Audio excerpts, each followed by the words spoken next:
గారు, పాస్టర్ గారు, మరి మీ దగ్గర నుంచి అల్లారు ముద్దుగా గారాభముగా పెంచుకుంటున్న మీ పిల్లల్ని దూరం చేసి మీకు కాకుండా తీసుకెళ్ళిపోయాను కదా. మరి నా మీద మీకు కోపం కానీ కక్ష కానీ లేదా అని ఒకవేళ దేవుడు అడిగితే, ఈరోజు ఒక తండ్రిగా తల్లిగా మేమేమి చెప్పాలి? ఆయనతోటి మేమేం చెప్పాలి?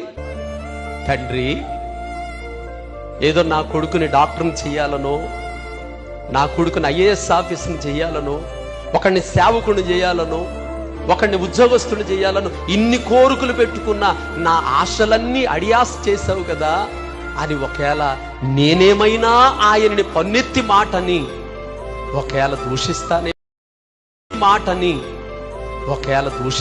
అని ఒకవేళ ప్రశ్నించి ఆయన నన్ను నా భార్యను అడిగితే మేమేం చెప్తామో తెలుసా?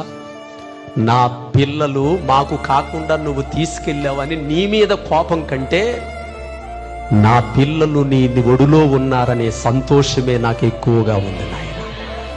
ఎందుకు తెలుసా?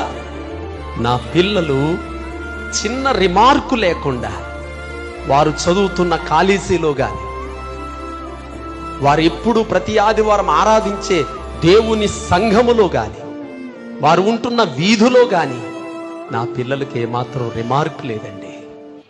ఏమాత్రం బ్యాడ్ నేమ్ లేకుండా పరిశుద్ధులుగా నా దేవుడి దగ్గరికి వెళ్ళిపోయారండి. ఒక తండ్రికి పిల్ల మీద కోరుకునే